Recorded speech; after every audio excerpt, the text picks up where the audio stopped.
당신의 피난처는 어디인가? 라는 제목으로 하나님의 말씀을 잠깐 묵상하고 기도하겠습니다. 요즘 우리가 사는 세상은 너무나 급변하고 발전도 참 빨리 됩니다.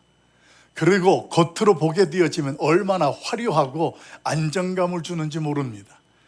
아침에 일어나 보면 그 빌딩들이 갑자기 부득부득 서 있고, 우리 잠실만 해도 100층이 넘는 빌딩, 타워가 세워져 있습니다. 여러분, 그런 아주 튼튼한 건물들을 보면서 그 안에 여러분들이 아파트에 사시고 그 건물 안에 거하게 되면서 느끼는 것이 뭐냐면 참 안정감이 있고 우리 가족의 피난처 같고 우리 인생을 책임져 주실 것 같은 그런 환경 속에서 살아갑니다. 얼마나 우리 대한민국이 발전했는지, 경제적으로 보게 되면 사상 최대의 수출과 성장했다고 해서 뭐 지표가 어떻게 된다, 이런 내용들이 뉴스에서 많이 나오고, 그리고 또 과학이 얼마나 발달했는지, 예전에는 어떻게 상상만 하던 것이 요즘에 식당에 가면 사람 대신 로봇이 배달을 갖다 전달도 해주고, 또 우리가 뭔가 기계를 작동시키면 요즘은 로봇이 커피도 타줘요. 그래서 그런 커피도 마시고, 아무튼 우리의 일상 속에 우리의 인간들의 어떤 지혜와 지식이 발달하면서 점점점 편리함과 안정감을 누리게 하는 현실 속에 저와 여러분이 살아갑니다. 그러다 보니까 우리 인생들이 어떻게 됩니까? 이만하면 됐다, 역시 나는 똑똑해, 역시 우리 인생은 최고야, 이런 만족함 속에서 나름대로 살아가는 현실. 그런데 오늘 오베다 선지자가 하나님의 말씀을 전하는 에돔 족속들도 우리와 똑같았습니다.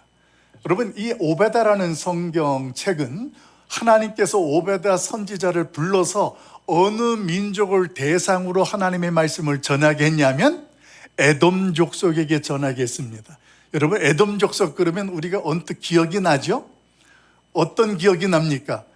에서라는 사람이 기억이 나는 거예요. 에서가 기억이 나면 그의 동생 쌍둥이 누가 기억이 나요? 야곱이 기억나는 거예요. 에서와 야곱이 쌍둥이로 태어났는데 이 하나님 앞에 축복을 야곱이 받게 되면서 그 에서는 자기 스스로 유락을 윤리하는, 방랑하는 자가 되어지면서 나가게 되어집니다.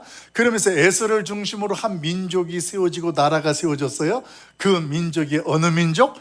에돔 족속, 에돔 나라라는 나라가 되는 거예요. 아, 이제는 에돔 그러면 에서하고 연결되는 것이나. 그런데 중요한 건 말이에요, 그 에돔 족속이라는 그 나라와 민족이 저와 여러분이 이 시대에서 안정감을 누리고 굉장히 발전되어진 것에서 평안함과 행복을 누리는 그런 것처럼 그런 인생과 그런 삶을 살고 있었던 에돔 족속이 그랬습니다. 그러더란 말이에요, 깎아지는 듯한 이 절벽과 계곡의 꼭대기에다가 그들 스스로가 요새를 만들고 그 피난처에서 안정감을 누리며 살았습니다. 그러면서 거기에 살면서 그 에돔 족속들이 그들이 무슨 생각을 했을까요? 누가 과연 우리를 이렇게 좋고 요새와 같은 안정감 있는 피난처에서 끌어낼 수 있을까? 이 말은 무슨 말이냐면 우리가 최고라는 거예요. 여기가 제일 안전한 곳이라는 거예요. 이곳에서 살면 그 누구도 우리를 해할 수 없을 것이다라는 자만감에 빠져 있었던 오늘 그들의 모습이었습니다. 그들이 살던 지역의 지명이 뭐냐면 셀라라는 지역입니다. 이 셀라라는 뜻이 히브리어로 무슨 뜻이냐면 반석, 그리고 요새라는 지명의 뜻을 가지고 있습니다. 근데 제가 1년 전에 이 셀라라는 지역을 다녀왔습니다.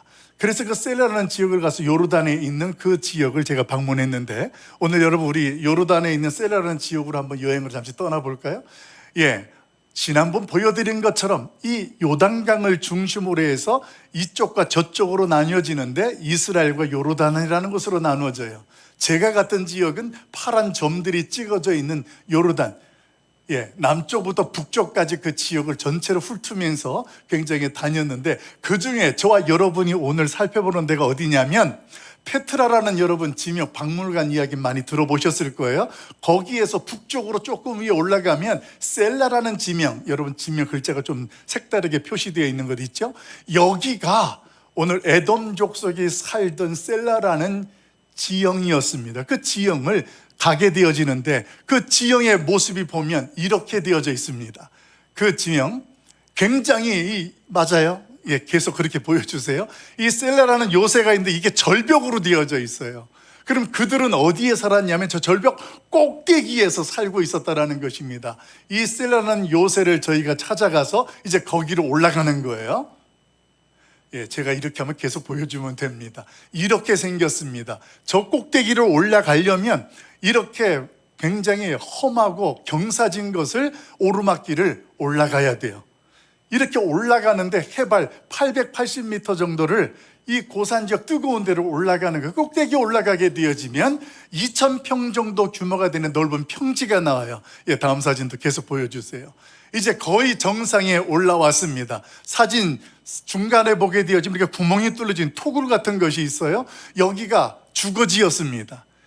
그 높은 꼭대기에 바위를 파서 만든 주거지에 살았으니 저 안에 들어가면 얼마나 이 에돔 족속들이 안정감을 누렸을까요?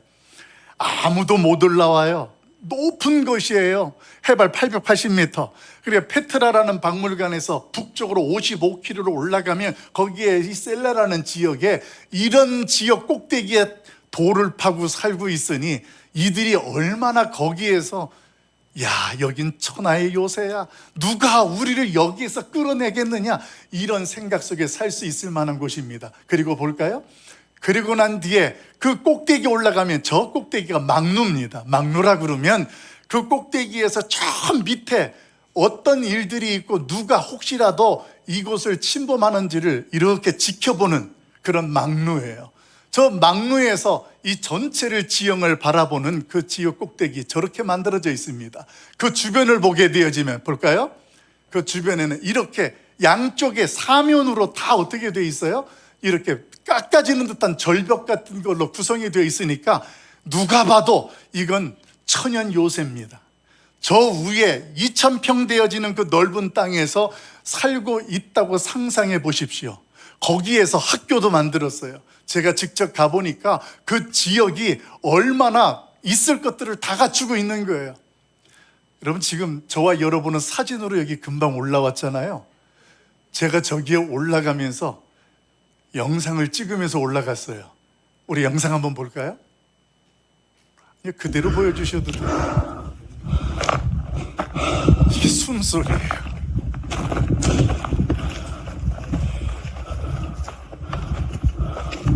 거의 다 올라왔어요.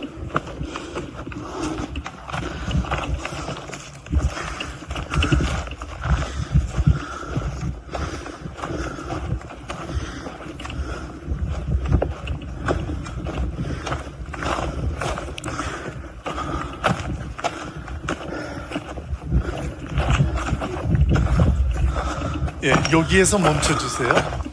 여러분 여기가 조금 전에 봤던 그 장면 있죠? 뭔가 이렇게 바위에 파져 있는데 거기가 우물이었어요. 그 산 꼭대기에 물이 나올 수가 없잖아요. 그럼 저기 어떻게 우물이 있을까? 사람이 살아야 되니까 물이 필요하잖아요. 비가 오면 그들이 수루를 파놨어요. 그 2,000평 되어지는 넓은 곳에 비가 오면 물이 다 이렇게 고를 따라서 저기에 모여드는데 이게 20곳이 넘어요. 그 꼭대기에 여기저기 파놔서 빗물을 받아놓고 그 빗물을 아껴서 쓰는 거예요. 여러분들은 지금 숨 하나도 안 차게 그 꼭대기로 올라간 거예요. 저기를 올라가는 것도 너무 힘든데 숨이 여기까지 차요? 근데 올라가서 보는 순간 그 장관이 말이에요. 어떻게 이 절벽 꼭대기에 이런 요새가 있을까 할 정도로 굉장히 광장이 펼쳐지는데 거기에서 가축도 키웠어요.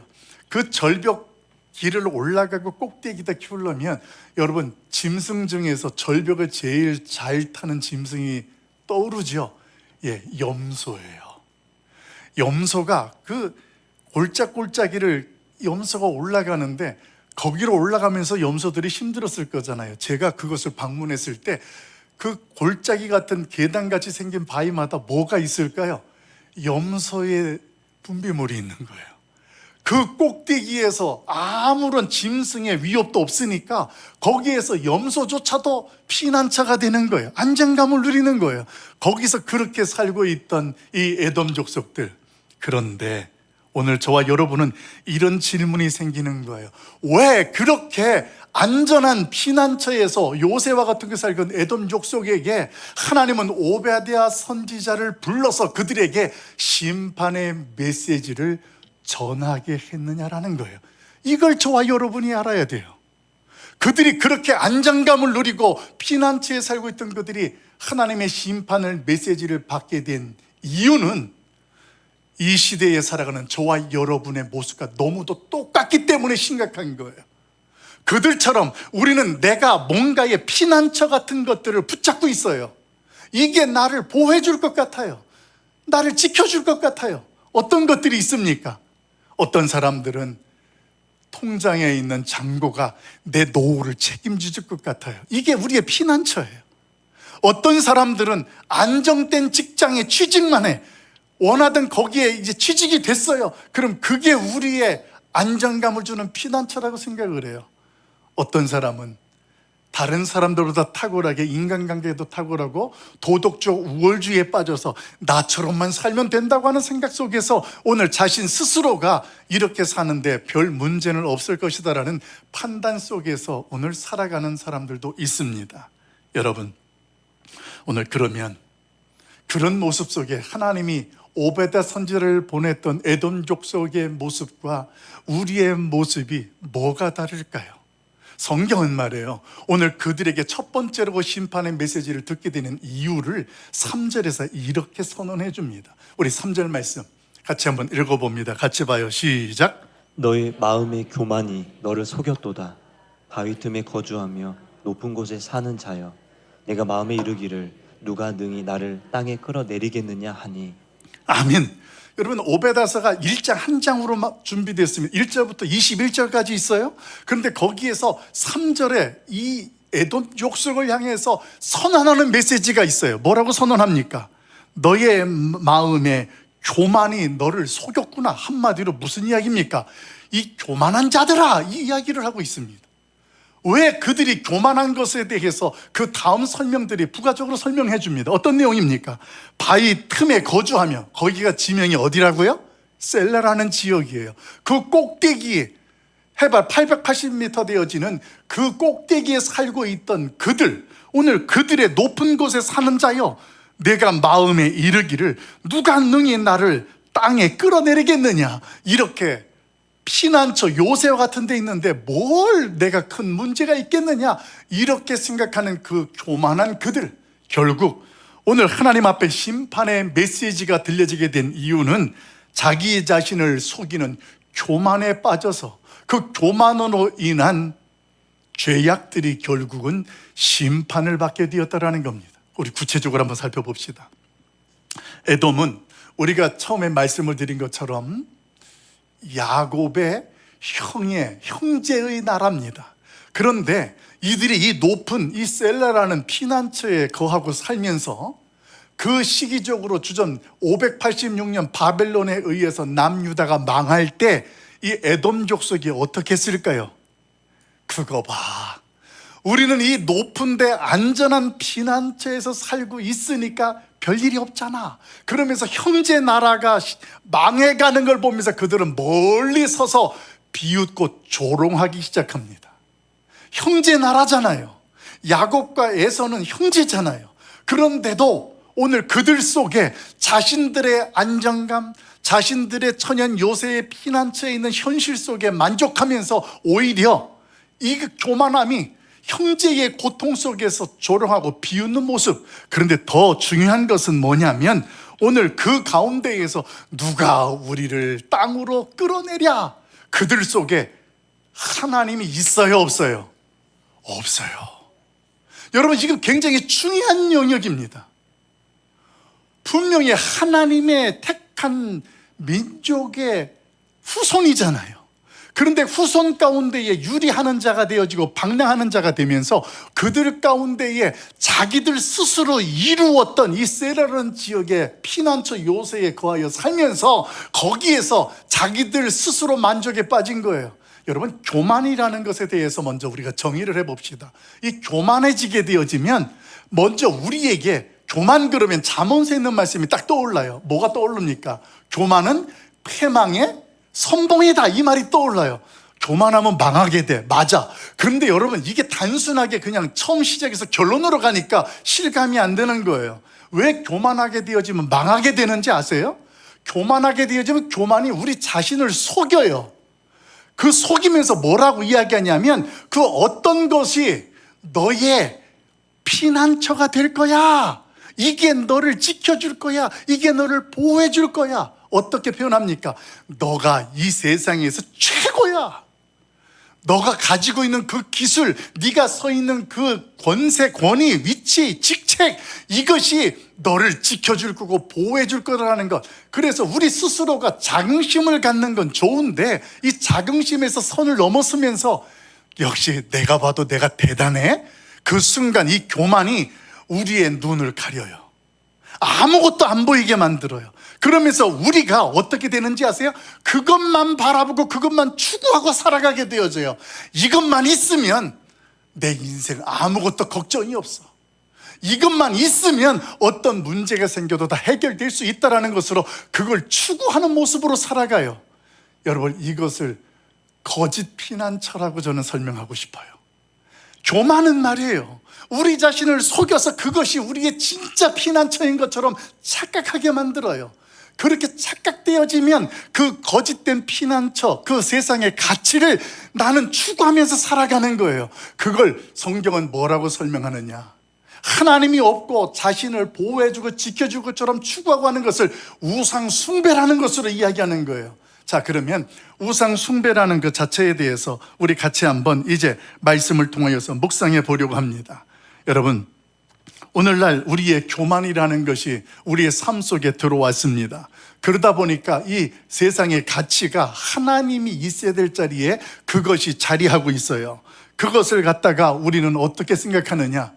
나를 구원해 줄 가치와 존재로 의식하게 됩니다. 그래서 그걸 위해서는 하나님 앞에 예배하는 것이나 하나님의 교회를 섬기는 것들이 다 어떻게 돼요? 뒤로 밀리는 거예요. 왜? 이게 나를 지켜줄 피난처가 되고 보호자라고 생각하기 때문에 그렇습니다. 우리가 그저께 광복절을 맞이해서 지냈죠? 광복절의 가장 큰 의미가 무엇입니까? 그 억눌렸던 그 우리의 인생 가운데에 해방되어지는 거잖아요. 그때에 느껴지는 것, 얼마나 그것이 가치 있고 귀한 것입니까? 그래서 대한민국 서울 수도에 태극기가 박혀지고, 오늘 그래서 그 민족 가운데 이제 정체성이 만들어지고, 여러분, 이런 모습들이 있잖아요. 그런 모습들 속에서 독립을 선언하게 되어지는 일들, 여러분, 하나님이 계셔야 될 그 자리에서 내가 할 수 있다고 독립선언하는 게 교만한 것이고, 그 교만한 것은 하나님의 자리에 내가 할 수 있다는 그 어떤 것이 우상이 되면서 내 인생이 살아가는 모습, 그렇게 되는 것입니다. 성경은 말해요, 오늘 그런 인생을 살았던 한 사람을 저와 여러분에게 소개해 줍니다. 그 사람이 누구냐면 한 부자, 어리석은 부자라고 소개되어지는 성경에 누가복음에 소개되어지는 사람이에요. 그 사람이 농사를 짓는 큰 땅을 가진 지주인데 풍년이 들었어요. 그래서 풍작이 들어서 자기가 창고가 있는데 그 창고에다 못 담아. 그래서 창고를 다 허물었어요. 야, 더 크고 넓게 짓자. 그래서 막 그걸 다 창고에다가 들여놨어요. 그리고 그가 이제 흡족하게 자기 마음속으로 하는 이야기, 이제 내가 죽을 때까지 써도 넉넉하게 됐으니까 이제 앞으로 이것만 있으면 되는 거야. 이제 즐겁게 먹고 즐기기만 하면 되는 거야. 이렇게 생각합니다. 근데 그 생각을 하는 그 사람을 향해서 하나님께서 말씀하시는 거예요. 그게 누가복음 12장 20절 말씀에 이렇게 선포되어져요. 우리 20절 말씀 같이 한번 읽어봅니다. 같이 봅니다. 시작. 하나님은 이르시되 어리석은 자여, 오늘 밤에 내 영혼을 도로 찾으리니 그러면 내 준비한 것이 누구의 것이 되겠느냐 하셨으니. 아멘. 여러분, 지금 그 어리석은 부자가 자기의 피난처로 삼고 있는 그거, 여러분, 이게 지금 우상 숭배와 같은 거라는 겁니다. 그 부자는 말이에요, 자신이 만들었던 셀라였어요. 창고를 크게 짓고 거기 창고에 내가 속해 있으니 나는 안전하다. 이제 먹고 사는 거 걱정 없다. 누구 눈치 안 봐도 된다, 이런 모습으로 자기 자신을 속이게 만들었다는 이야기입니다. 우리 방송을 볼까요? 우상 숭배라는 걸 그래서 쉽게 이렇게 정리해 드립니다. 우리 같이 밑에 거 읽어봐요. 시작. 주실 수 있는 안전과 구원을 다른 것에서 찾는 것입니다. 아멘. 여러분, 이 내용이 성경 말씀에서 저와 여러분에게 선언해 주는 거예요. 아무것도 도와줄 수 없는 목석이나 바위나 피조물들에게 나에게 이런 것들을 도와주시고 이런 것들을 주시고, 이게 우상 숭배잖아요. 그러니까 하나님만이 주실 수 있는 건데, 그걸 갖다가 세상 그 어떤 재물이면 재물이고 직장이면 직장이고 나의 어떤 소유된 것들을 통하여서 안정감 네트워크가 우리를 지켜줄 것이고 구원해 줄 것이라는 것을 믿고 그것을 중심으로 살아간다면 그 인생이 무엇과 같다고요? 이게 우상 숭배와 같다라는 것입니다. 우리는 하나님의 다른 것에 절하고 그것을 따라가는 건 단순하게 우상 숭배라고 그렇게 생각을 하고 나는 상관이 없다고 생각합니다. 여러분, 에돔 족속 그 가운데 하나님이 없었지만 오늘 그들 가운데에서 자기들 스스로가 그 2000평이나 되는 그 꼭대기 고산지대의 피난처를 구성하고 그들이 그곳에서 살아가면서 됐다, 이제 우리 민족은 끄떡이 없다, 걱정할 거 없다, 그런 모습으로 서 있던 그들, 하나님은 그들의 교만함 속에 오늘 그들에게 심판의 메시지를 전하였다라는 것입니다. 여러분, 오늘 저는 여러분에게 한 가지 질문을 드리고 싶습니다. 여러분의 피난처는 어디이고 무엇이라고 지금 생각하고 있습니까? 여러분의 피난처는 무엇입니까? 얼마 전에 저희 친구 목사님이 이제 부모님을 한 분 여였어요. 그리고 나서 만나서 이제 같이 나누는데 이런 이야기를 해요. 목사님, 부모님이 계실 때에는 잘 몰랐습니다. 부모님이 얼마나 나의 보호자가 되어주는지, 얼마나 든든한 버팀목인지 몰랐다라는 거예요. 그런데 장례를 다 치르고 그 부모님이 살던 집에 혼자 덩그러니 앉아서 있는데 저녁이 되어서 점점점 깜깜해지는데 그곳에 떠나오는 그 모습이, 발걸음이 얼마나 무겁고 힘이 들었던지, 자녀들을 위해서 그렇게 보호자가 되었고 피난처 같은 역할을 되어주셨다라는 걸 그때 얼마나 많이 느꼈는지, 그러면서 깨달은 게 하나님이 나를 위해서, 우리를 위해서 이런 분이고 이렇게 하고 계셨다라는 것을 더 크게 경험하고 깨달았다는 이야기를 전해 들었습니다. 여러분, 오늘 인간이 만든 거짓된 피난처, 천연 요새를 삼고 있던 에덴 족속들에게 하나님께서 선언하신 심판의 메시지는 이렇게 소개됩니다. 우리 15절과 18절 말씀 우리 같이 한번 읽어봅니다. 같이 봐요. 시작. 여호와께서 만국을 벌할 날이 가까웠나니 내가 행한 대로 너도 받을 것인즉 내가 행한 것이 내 머리로 돌아갈 것이라. 야곱 족속은 불이 될 것이며 요셉 족속은 불꽃이 될 것이요 에서 족속은 지푸라기가 될 것이라. 그들이 그들 위에 붙어서 그들을 불사를 것인즉 에서 족속에 남은 자가 없으리니 여호와께서 말씀하셨습니다. 아멘. 여러분, 18절 말씀에 보게 되어지면 그들이 붙잡고 있고 그들이 영원한 요새와 피난처로 삼고 있는 그곳을 하나님께서 어떻게 한다고요? 지푸라기와 같이 되게 하겠다라는 거예요. 그들에게 심판, 여호와의 날이 임할 것이다.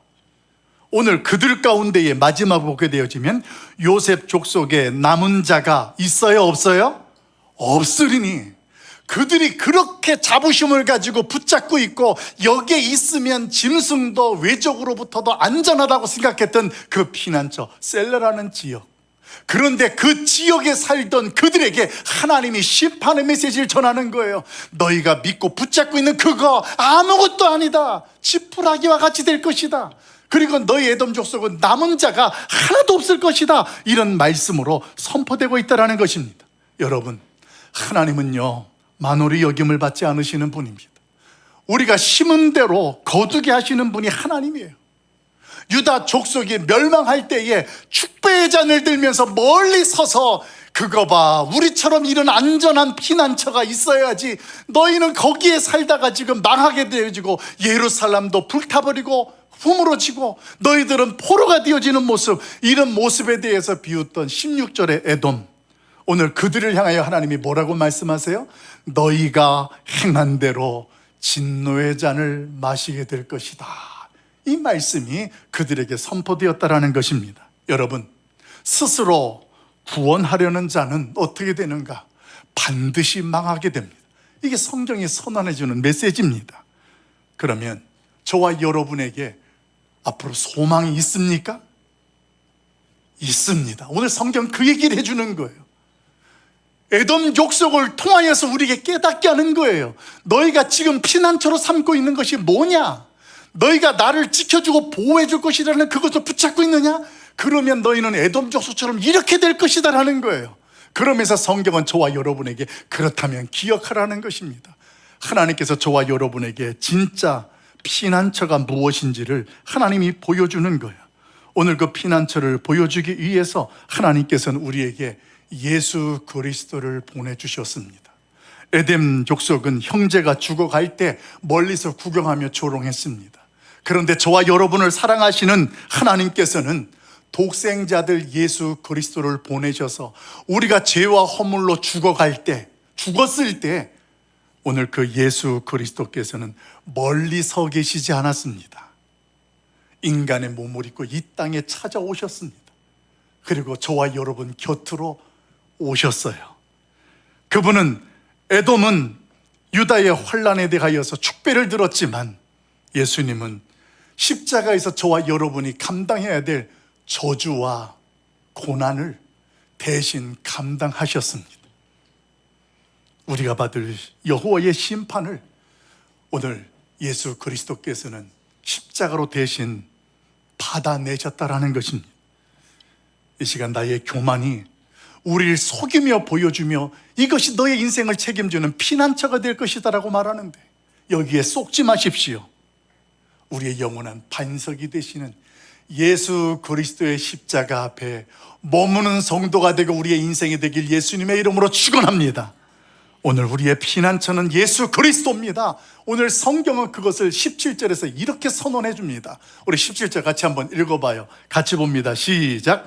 오직 시온산에서 피할 자가 있으리니 그 산이 거룩할 것이요 야곱의 족속은 자기 기업을 누릴 것이며. 아멘. 하나님은 저와 여러분에게 에돔 족속은 셀라라는 그 피난처 요새에서 망하게 되었지만 그러나 시온산에 속한 자들은 살게 될 것이고 구원에 서게 될 것이다. 이것을 17절에서 선언해 줍니다. 여기서 시온산은 상징적으로 예루살렘을 말합니다. 그리고 예루살렘 하면 이스라엘 백성들에게, 유대인들에게 예루살렘은 하나님의 임재를 상징하는 가치가 있었습니다. 그래서 어떤 일이든지 어느 때든지 정한 때가 되면 이스라엘 사람들은 다 예루살렘에 모이는 거예요. 거기에서 하나님 앞에 예배도 하고 거기에 기도도 하고 어떤 것들을 결정하는 일들. 그러니까 예루살렘은 하나님의 임재예요. 그럼 이 시대에 하나님의 임재가 있는 것이 어디입니까? 우리가 하나님 앞에서 예수 그리스도를 통하여서 구원을 받았습니다. 이미 구원받았어요. 그런데도 우리의 현실은 힘들고 어렵고 두렵게 하는 위기의 순간들이 참 많아요. 그때의 그 위기를, 그 두려움을 이기기 위해서 어떤 셀라와 같은 요새를 만들고 청취하고 그곳에서 거하면 안전하게다 판단하는 우리에게 하나님께서 시온산과 같은, 그리고 예루살렘과 같은 그런 하나님의 임재가 있는 곳을 우리에게 허락하셨습니다. 그 하나님의 임재가 있는 곳은 하나님 앞에 예배하는 이곳, 그 하나님을 경배하는 그곳이 예루살렘이여 시온산이 되는 줄로 믿습니다. 여러분, 오늘 그 시온산은 하나님의 은혜가 있는 곳입니다.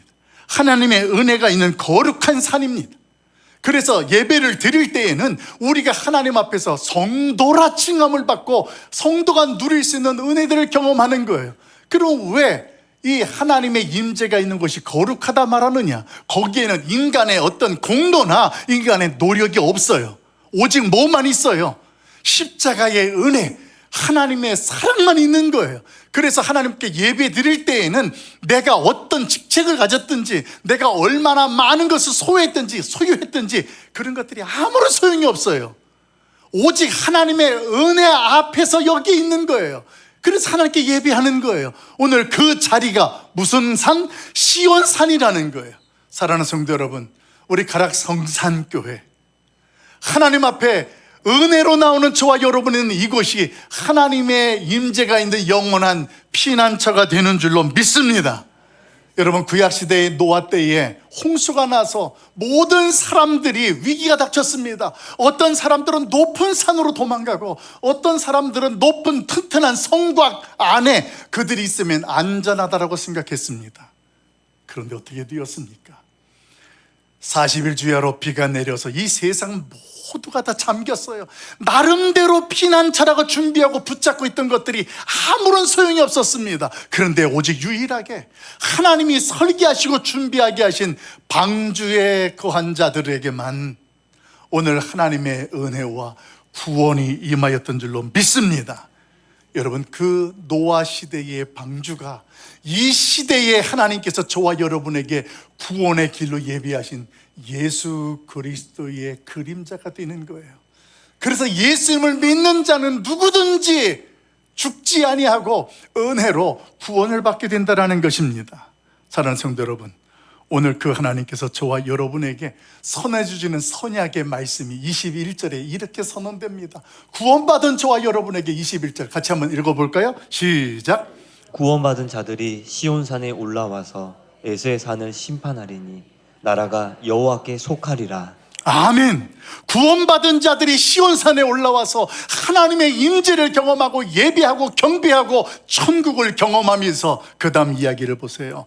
에서의 산을 심판하리니, 하나님이 없고 세상 사람들이 자기들 중심으로 자기의 실력과 능력으로 피난처를 준비하고 살아보려고 했던 그 인생들이 어떻게 무너지는가 망하는가 보게 되는데, 중요한 것은 말이에요, 우리가 이 세상 속에 살아가는 가운데에도, 내가 속해 있는 그 가운데에도 오늘 이 세상 사람들이 에서의 산과 같은 것들을 소유하고 누리고 있는 현실들이 있다는 것입니다. 그래서 저와 여러분이 현실 속에서 두렵고 어려울 때에 다른 사람들이 의지하는 것들을 나도 그렇게 준비하고 싶고 나도 그렇게 따라하고 싶은 거예요. 근데 오늘 성경 말씀이 우리에게 구원받은 자들이라면 선언하는 메시지가 있어요. 우리의 삶 속에 그런 유혹이 있고 그런 현실이 보일 때 이렇게 선언하라는 것입니다. 따라서 합시다. 이것이 여호와께서 다스리게 하시리라. 여호와께서 다스리게 하시리라. 아멘. 절망적이고 두려웠다 할지라도 하나님이 없이 죄악되는 현실 속에 우리가 믿음으로 선포하는 거예요. 이것도 하나님께서 다스리고 통치하는 것이 되리라. 이것도 하나님이 다스리고 통치하는 것이 되리라. 오늘 그런 믿음으로 하나님 앞에 서면 그때 하나님의 임재는 말이에요, 저와 여러분에게 이 세상 그 모든 것이 하나님의 영광을 드러나게 되어지는 통로로 삼으시고 우리를 통하여서 하나님이 기뻐하게 되실 줄로 믿습니다. 이제 말씀을 정리하려고 합니다. 이제 세상의 그 어떤 것을 의지하던 우리의 삶 속에서 우리의 피난처 되시는 예수 그리스도 앞으로 나와 오실 수 있기를 예수님의 이름으로 소망합니다. 과거의 어떤 죄악 때문에 두렵습니까? 어쩌면 에서처럼 그 형제를 미워하고 이기적으로 살았던 내 모습이 부끄러워서 그 하나님께 나아가는 것이 두렵습니까? 여러분, 그렇다면 오늘 그 예수님의 십자가 앞으로 피난처로 더 나오십시오. 어떤 부끄러운 것이 있고 어떤 죄악이 있다 할지라도 우리를 완전하게 덮어주시고 씻어주시는 영원한 피난처, 오늘 그 예수 그리스도께서 우리를 맞이해 주실 줄로 믿습니다.